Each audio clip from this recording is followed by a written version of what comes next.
ଭାରତର ସବୁଠାରୁ ବଡ଼ ମଧୁର ଜଳ ହ୍ରଦର ନାମ କ'ଣ? ଏହାର ସଠିକ୍ ଉତ୍ତର ହେଉଛି ଅପସନ୍ ବି ଉଲାର ହ୍ରଦ। ଚିଲିକା ହ୍ରଦ କେଉଁଠାରେ ଅବସ୍ଥିତ? ଏହାର ସଠିକ୍ ଉତ୍ତର ହେଉଛି ଅପସନ୍ ଏ ଓଡ଼ିଶା। ନିମ୍ନ ହ୍ରଦ ମଧ୍ୟରୁ କେଉଁଟି ଆସାମର ହ୍ରଦ ନୁହେଁ? ଏହାର ସଠିକ୍ ଉତ୍ତର ହେଉଛି ଅପସନ୍ ଡି ହର୍ମେଶ୍ୱର ହ୍ରଦ।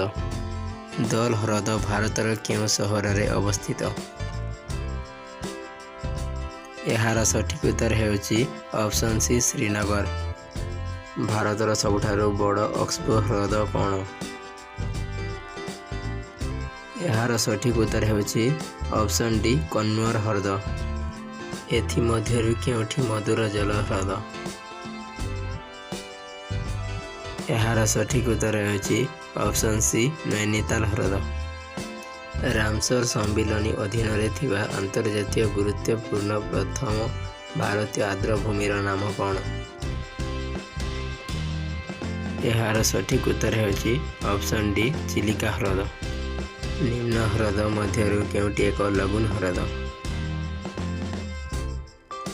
ଏହାର ସଠିକ୍ ଉତ୍ତର ହେଉଛି ଅପସନ୍ ଏ ପୁଲିକାଟ ହ୍ରଦ। ନିମ୍ନ ମଧ୍ୟରୁ କେଉଁଟି ମନୁଷ୍ୟକୃତ ହ୍ରଦ? ଏହାର ସଠିକ୍ ଉତ୍ତର ହେଉଛି ଅପସନ୍ ସି କୋଣ୍ଡାଇ କାନାଲ ହ୍ରଦ। ନିମ୍ନଲିଖିତ ରାଜ୍ୟଗୁଡ଼ିକ ମଧ୍ୟରୁ କେଉଁଟି କାଲିଭାଲି ହ୍ରଦ ଅବସ୍ଥିତ? ଏହାର ସଠିକ୍ ଉତ୍ତର ହେଉଛି ଅପସନ୍ ଡି ତାମିଲନାଡୁ।